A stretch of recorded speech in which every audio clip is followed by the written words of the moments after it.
ಕಿಚ್ಚ ಸುದೀಪ್ ಅವರು ಮೊನ್ನೆ ಹುಬ್ಬಳ್ಳಿಯಲ್ಲಿ ಯುದ್ಧಕ್ಕೆ ರೆಡಿ ಅನ್ನುವಂತಹ ಮಾತನ್ನು ಹೇಳಿದರು.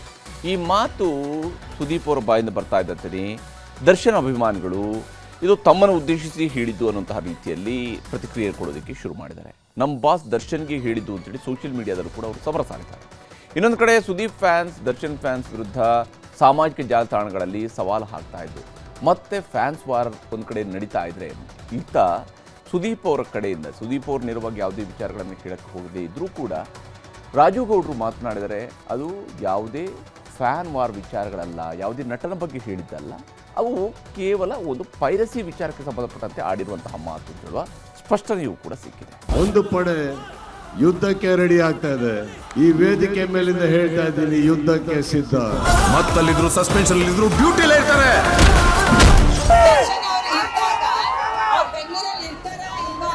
ಗೊತ್ತಾಗಲ್ಲ.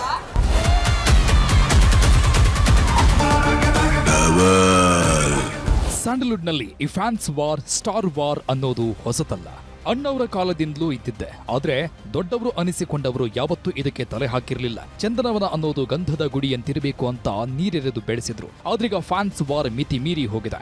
ಅಭಿಮಾನದ ಹುಚ್ಚಲ್ಲಿ ಕನ್ನಡ ಇಂಡಸ್ಟ್ರಿಗೆ ಕಂಟಕವಾಗ್ತಿದ್ದಾರೆ. ಇವರ ಸಿನಿಮಾ ಬಂದ್ರೆ ಅವರು ತೊಡೆತಟ್ಟಿ ನಿಲ್ಲೋದು, ಅವರ ಸಿನಿಮಾ ಬಂದ್ರೆ ಇವರು ಶತ್ರುಗಳಂತಾಗುವುದು ಮಾಮೂಲಾಗಿ ಹೋಗಿದೆ. ಇದೀಗ ಇನ್ನೊಂದು ಹಂತಕ್ಕೆ ಹೋಗಿದ್ದು ಸುದೀಪ್ ವರ್ಸಸ್ ದರ್ಶನ್ ಎನ್ನುವಂತಾಗಿದೆ. ಮೊನ್ನೆ ಹುಬ್ಬಳ್ಳಿಯಲ್ಲಿ ಕಿಚ್ಚ ಆಡಿದ ಒಂದೇ ಒಂದು ಮಾತು ಚಂದನವನದಲ್ಲಿ ಬಿರುಗಾಳಿಯನ್ನೇ ಎಬ್ಬಿಸಿದೆ. ಸ್ಯಾಂಡಲ್ವುಡ್ನಲ್ಲಿ ಸ್ಟಾರ್ ವಾರ್ ತಣ್ಣಗಾಗಿದೆ. ವರ್ಷದ ಕೊನೆಯಲ್ಲಿ ಸ್ಟಾರ್ಗಳ ಸಿನಿಮಾ ಬರ್ತಿವೆ.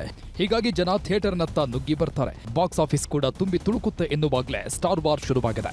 ಸುದೀಪ್ ತುಂಬಾನೇ ಅಳೆದು ತೂಗಿ ಮಾತಾಡೋ ವ್ಯಕ್ತಿ. ಅದ್ಯಾಕೋ ಹುಬ್ಬಳ್ಳಿಯಲ್ಲಿ ರೋಷ ಆವೇಶ ತುಂಬಿದ ಧ್ವನಿಯಲ್ಲಿ ಮಾತಾಡಿದ್ರು. ಹುಬ್ಬಳ್ಳಿಯಲ್ಲಿ ನಿಂತು ಮಾತಾಡಿದ್ರೆ ಎಲ್ಲಿ ತಟ್ಟಬೇಕೋ ಅಲ್ಲಿ ತಟ್ಟುತ್ತೆ ಎಂದಿದ್ರು. ಇಷ್ಟೇ ಆಗಿದ್ರೆ ಇಷ್ಟು ಬೆಂಕಿ ಹೊತ್ಕೊಳ್ತಾ ಇರ್ಲಿಲ್ವೇನೋ. ಇದೇ 25ಕ್ಕೆ ಸಿನಿಮಾ ಬರ್ತಾ ಇದೆ. ಹೊರಗೆ ಒಂದು ಪಡೆ ರೆಡಿ ಇದೆ. ನಾವು ಯುದ್ಧಕ್ಕೆ ಸಿದ್ಧ, ಮಾತಿಗೂ ಬದ್ಧ ಅಂತ ಯುದ್ಧ ಘೋಷಣೆ ಮಾಡಿದ್ರು. ಇದರ ಬೆನ್ನಲ್ಲೇ ಸೋಷಿಯಲ್ ಮೀಡಿಯಾದಲ್ಲಿ ಸಂಗ್ರಾಮದ ನಗಾರೆ ಬಾರಿಸುವುದಕ್ಕೆ ಶುರುವಾಗಿತ್ತು. ಹೊರಗಡೆ ಒಂದು ಪಡೆ ಯುದ್ಧಕ್ಕೆ ರೆಡಿ ಆಗ್ತಾ ಇದೆ. ಈ ವೇದಿಕೆ ಮೇಲಿಂದ ಹೇಳ್ತಾ ಇದ್ದೀನಿ, ಯುದ್ಧಕ್ಕೆ ಸಿದ್ಧ. ಯಾಕಂದ್ರೆ ನಾವು ನಮ್ಮ ಮಾತಿಗೆ ಬದ್ಧ.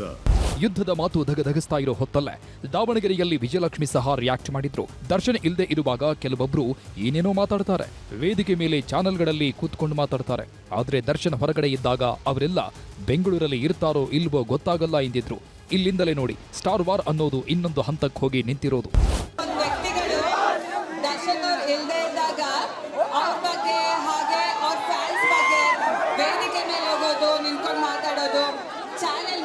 ಕೂತ್ಕೊಂಡು ಮಾತಾಡೋದು, ಹೊರ ಕೂತ್ಕೊಂಡು ಮಾತಾಡೋದು ಎಲ್ಲ ಮಾಡ್ತಿದ್ದಾರೆ. ಅದೇ ಜನಗಳು ದರ್ಶನ್ ಅವ್ರು ಇದ್ದಾಗ ಅವ್ರು ಬೆಂಗಳೂರಲ್ಲಿ ಇರ್ತಾರಾ ಇಲ್ವಾ ಅಂತಾನೆ ಗೊತ್ತಾಗಲ್ಲ. ವಿಜಯಲಕ್ಷ್ಮಿ ಸಿಡಿದೇಳ್ತಾ ಇದ್ದಂತೆ ನಟ ಧನ್ವೀರ್ ಕೂಡ ಅಖಾಡಕ್ಕಿಳಿದಿದ್ರು. ಕೆಲವು ಅತೃಪ್ತ ಆತ್ಮಗಳಿಗೆ ಸಮರ್ಪಣೆ ಅಂತ ಸೋಷಿಯಲ್ ಮೀಡಿಯಾದಲ್ಲಿ ಪೋಸ್ಟ್ ಮಾಡಿದ್ರು. ಯಾವಾಗ ದರ್ಶನ್ ಬಳಗ ರಿಯಾಕ್ಟ್ ಮಾಡ್ತೋ ದರ್ಶನ್ ಫ್ಯಾನ್ಸ್ ಸೋಷಿಯಲ್ ಮೀಡಿಯಾದಲ್ಲಿ ಬೆಂಕಿ ಹಚ್ಚುತ್ತಿದ್ದಾರೆ. ಇನ್ನೊಂದು ಕಡೆ ಸುದೀಪ್ ಅಭಿಮಾನಿಗಳು ಕೂಡ ವಿಜಯಲಕ್ಷ್ಮಿಯ ಹಳೆ ಸ್ಟೋರಿಯನ್ನ ಎಳೆದು ತಂದು ಕಾಲೆಳೆಯುತ್ತಿದ್ದಾರೆ. There are so many jackals and other animals in the forest, but there will be only one lion. ಯಾವಾಗ ವಿವಾದದ ಕಿಚ್ಚು ಜೋರಾಯಿತೋ ಸುದೀಪ್ ಆಪ್ತ ರಾಜು ಗೌಡ ರಿಯಾಕ್ಟ್ ಮಾಡಿದ್ದಾರೆ. ಸುದೀಪ್ ಮಾತಾಡಿದ್ದು ಪೈರಸಿ ವಿಷಯಕ್ಕೆ ಬಿಟ್ರೆ ಬೇರೇನೂ ಅಲ್ಲ ಎಂದಿದ್ದಾರೆ. ನಾವೆಲ್ಲರೂ ಸೇರಿ ಯುದ್ಧಕ್ಕೆ ರೆಡಿ ಆಗಬೇಕಾಗಿದೆ. ಚಿತ್ರರಂಗದ ಒಳಗನು ಹೊರಗನು. ಅಂದರೆ ಇವತ್ತು ನಾಳೆ ಫಿಲಿಮ್ ಮಾಡೋದೇ ದೊಡ್ಡ ಒಂದು ಸಾಹಸದ ಕೆಲಸ ಇದೆ. ಅಷ್ಟೆಲ್ಲ ಮಾಡಿದ ಮೇಲೂ ಈ ಪೈರಸಿ ವಿರುದ್ಧ ಹೋರಾಟ ಮಾಡೋದಲ್ಲ ದೊಡ್ಡದು. ಆ ಒಂದು ಯುದ್ಧಕ್ಕೆ ರೆಡಿ ಅಂತ ಅಣ್ಣ ಹೇಳಿದಾನೆ ಹೊರತಾಗಿ ಯಾರೋ ಒಬ್ಬರು ಸ್ಟಾರ್ ಬಗ್ಗೆನೂ ಅವರು ಮಾತಾಡಿಲ್ಲ, ಯಾರೇ ಒಂದು ಫಿಲಿಮ್ ಬಗ್ಗೆನೂ ಮಾತಾಡಿಲ್ಲ. ಸುದೀಪ್ ಹಾಗೂ ದರ್ಶನ್ ನಡುವಿನ ಈ ಯುದ್ಧ ಇಂದು ನಿನ್ನೆಯದಲ್ಲ.